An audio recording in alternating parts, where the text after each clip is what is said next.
Good afternoon. Okay, hold on. I know we're in this nice fancy hotel, but I am the daughter of not one but two old school Baptist ministers. And in our tradition, when somebody greets us, we greet them back. So good afternoon. It is such an honor to be with you today. You look beautiful. I am here to tell you about my name. I know KIPP called us here to discuss the intersection of social justice and education, and for that, for our evolution as a field of reformers finally moving toward justice and no longer simply toward hoarding more authority, I am deeply grateful. But I have to tell you about my name. If you'll recall, there was a moment, a day and a time when you asked the people or person raising you how you got your name. Mine came after school on the long drive from the wealthy part of St. Louis City, home to my progressive but private elementary school, to my home, 40 minutes north in the section of the county in which it was socially acceptable for upwardly mobile middle-class Black people to experience suburban living. My mother told me that back in New Britain, Connecticut, Brittany Farms was the first apartment complex in which my parents lived. My father, a young pastor presiding over a small flock, and her, a kindergarten teacher, both hoping to build a family. I just liked the name, she said. It was our first, and you were our first. She paused. And sadly, Brittany Packnett won't look bad on a resume. Mind you, the word resume meant absolutely nothing to my 9-year-old lexicon at the time, but it didn't matter because I grew to loathe my name. It had no unique story or cultural etymology. I wasn't named after a role model or a family member. It didn't mean grace or love or bringer of truth. It was common, even though it was always misspelled, N-E-Y, like Spears, who sadly I will always be identified with.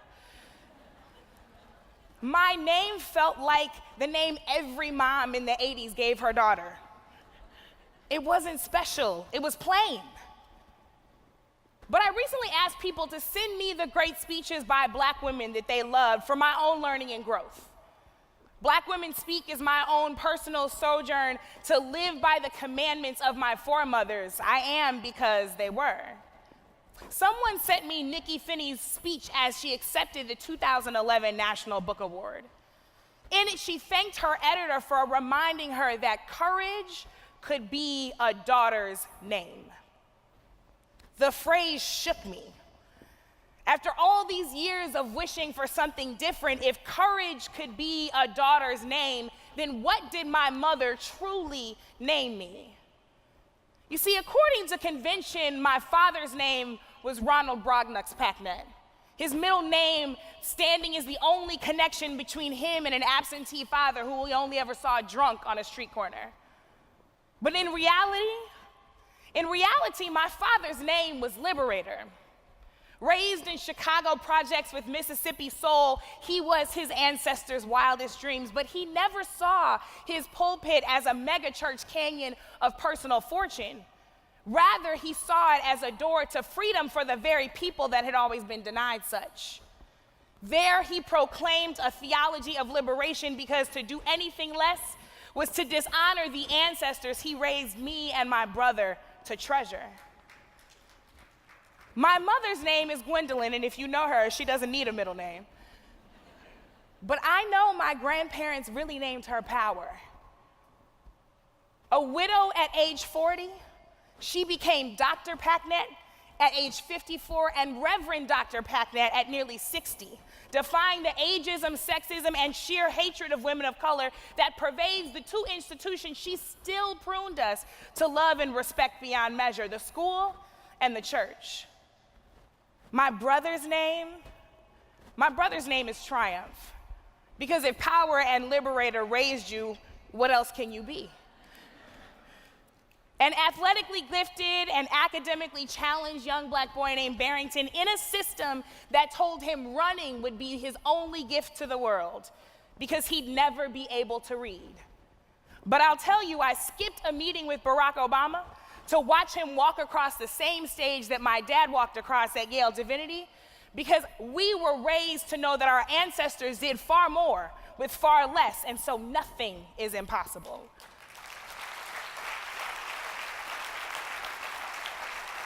And those same ancestors, no matter what you might call them, they were not named slave. I call them fortitude, wisdom, beauty, beloved. Courage can be a daughter's name, and I have finally discovered my own. You see, my mother didn't give me a name that looks good on a resume because she had sold out to supremacy. From our bold lineage, from powerful stock, from a proud legacy, my mother named her daughter Brave. She named me Brave so I could take this good on a resume, all-American 80s name to get into spaces where they don't let many black women. And once I get there, I get to make folks realize that I'm not your respectable Negro. I will take my seat at the table. I will transform systems that were meant for my demise into spaces that uplift the marginalized and bring 10 more people with folding chairs in behind me.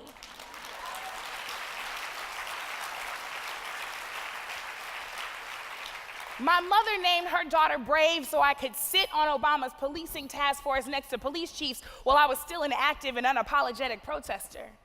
She named me Brave so I could leave the streets of Baton Rouge and sit next to Barack Obama and the governor of the state that I had just protested and speak the truth. She named me Brave so we could take Campaign Zero to Silicon Valley and discuss institutional racism and hold people in power accountable for fixing it. She named me Brave so that I could stand here before you in a reform community that too often ignores identity and proclaim without shame that yes, race matters, gender matters, identity matters. And we don't get to erase it or separate it from learning just because it's uncomfortable. My mother named me Brave so I could be more concerned with freedom than fragility. I am proud of my name, and now that I know it, I will wear it boldly as my mother would want. But here's the problem, and here's why I just had to tell you about my name, because my teachers rarely called me by it. My school was high on rigor and low on love, especially for little black girls with braids and wide noses and North County zip codes. You see, I went to the best performing high school, not in the city, in the state, full of everything our broader reform community tells me little black girls deserve. The utmost rigor, the highest of expectations, a college prep culture, and every opportunity to boot, rich in technology, the arts, athletics, and STEM. But what good is a school that gives me everything and teaches me to hate myself and the very name my mama gave me? Schools that teach me to trade in my culture for compliance, my native tongue for success. What good is a classroom that requires my conformity rather than my authenticity? What good is a teacher that makes me shrink instead of stand? I arrived at college, a top 20 school with a full ride, fully prepared for the academic challenges, but with little of the confidence I would need to persist, to stake my claim as a woman of color in an exacting culture where I was outnumbered and where I lacked the self-love to live into my own name. Thankfully, my mother's name is power, so I made it through, but we have a bad habit of making our children sell their name for a score and sell their soul for success and then wonder why they may have trouble outside our walls. It's because we forget discipline and authenticity can coexist. Academics and cultural affirmation can reside together. Rigor, cultural confidence, and critical consciousness can all live alongside each other in the classroom. In fact, they must. They must, because our children have to do more than survive systems that weren't meant for their success. They have to thrive in a world that doesn't want them to. They must thrive well enough to use all the skill and confidence we nurture to create new systems that work for all of us.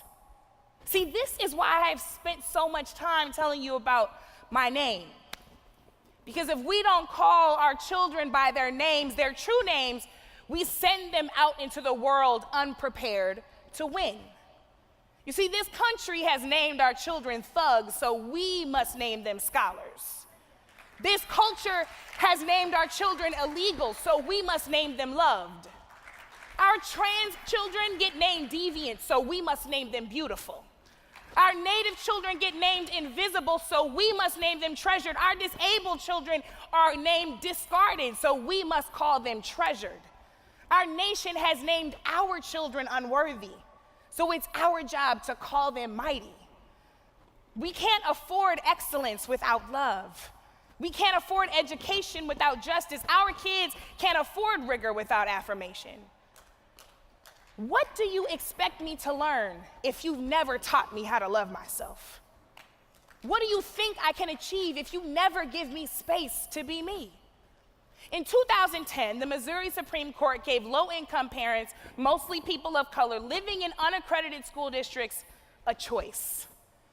Continue to send your child to their zone school, or the state will pay for your child to attend an accredited school elsewhere in the region at the state's expense. Accredited school districts hosted public town halls where mostly white parents stood in front of a microphone on live television and called our kids trash. I listened later that week for hours to parents in my own neighborhood, mostly parents of color, who struggled with the decision.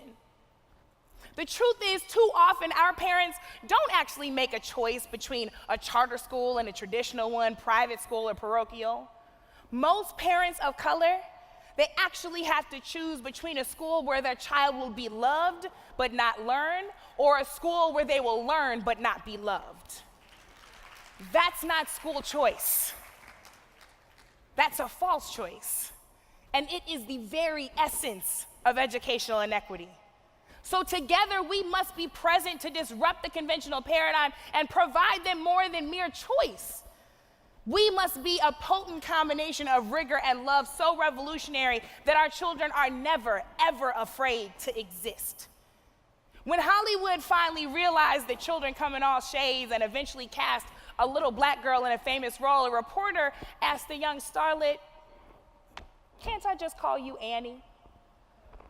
"No," she responded. "My name is not Annie. My name is Quavenjane Wallace." You see, in that moment, a young black girl who would become the youngest Oscar nominee of all time named herself valuable, unique, worthy. And nurturing the power to define ourselves for ourselves is the one thing we as educators are most responsible to do. I was sitting with my godmother one Thanksgiving as a teenager. My Aunt Thelma is a tried and true Southern Delta Sigma Theta woman. There it is. Raised on love, driven by excellence, and steeped in tradition. She called me over to the kitchen to help me with the food. "Brittany," she said. And I walked over to her and I told her, "Aunt Thelma, you are the only person who calls me that. You know that, right?" She looked at me and said, as only she could, "Child, that is your name." And she would know. She was there when I was born.